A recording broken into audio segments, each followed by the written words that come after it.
Dès la fin du mois de juin, une fébrile et peu coutumière activité saisit certains quartiers de la capitale.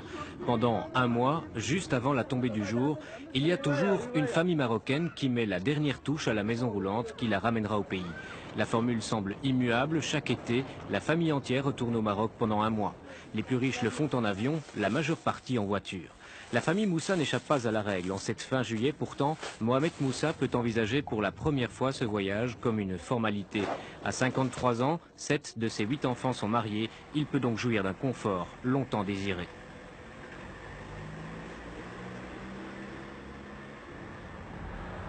Les autoroutes facilitent considérablement aujourd'hui cette transhumance marocaine. Mohamed Moussa, qui travaille à la STIB depuis 22 ans, connaît la route par cœur maintenant. Depuis quelques années, il la fait même 2 fois par an.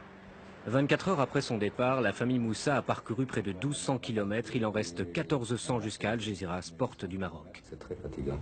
Mais l'espoir d'arriver voir sa famille fait un petit peu perdre cette fatigue parce qu'on a, on a ce besoin d'aller voir les siens.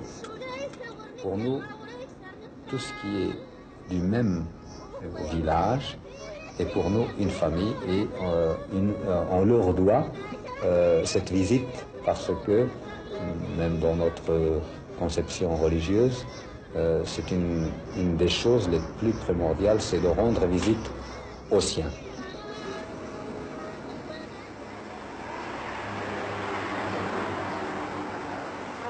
Ah, problema. No hay problema, ya os entiendo. ¿Que compró el francés? Comprendo algo, pues lo que más o Compró menos, les gestes. lo que más o menos necesitáis. Servicio, Attention, ¿no? attention. Le diesel. Le voyage se poursuit, bientôt rendu plus pénible par une écrasante chaleur. Mais M. Moussa, son épouse et sa plus jeune fille Samia n'ont pas oublié qu'il y a quelques années encore, il fallait rouler de jour comme de nuit et dormir dans la voiture. Sur la route du Maroc, ils sont aujourd'hui des privilégiés.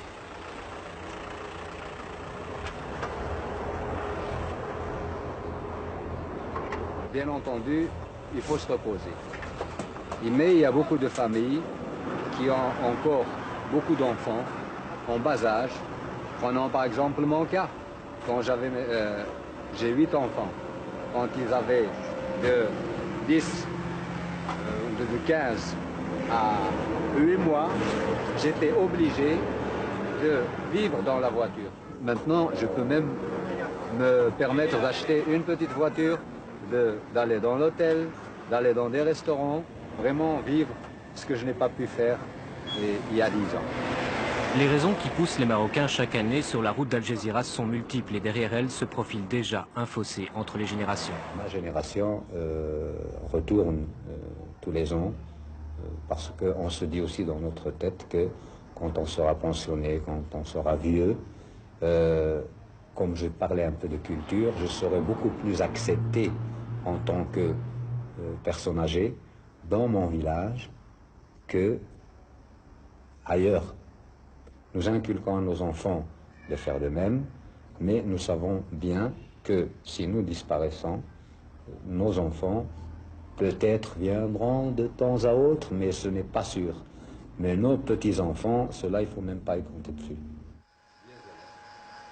Pour ceux qui sont nés et ont grandi à Bruxelles, en effet, la vision du Maroc est souvent très différente de celle de leurs parents.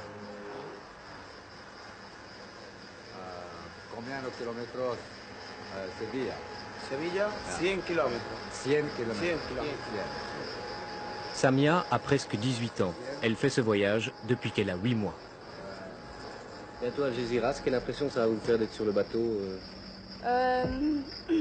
Pour être franche, aucune. C'est normal, je prends le bateau pour aller voir ma famille. Dans un mois, je reprendrai le bateau pour aller retourner dans mon pays, qui est la Belgique. Parce que déjà, quand je vais au Maroc, je suis déjà traitée comme une étrangère. Pas vis-à-vis de ma famille, hein, mais vis-à-vis des étrangers. Enfin, je veux dire des gens qui ne me connaissent pas. Donc, mais je dois dire que là-bas, je vais en touriste. Autre raison, et non des moindres, de ce long voyage annuel, garder une présence effective auprès des terrains ou maisons que la plupart des immigrés ont gardés au pays, sans quoi ils pourraient légalement en être dépossédés.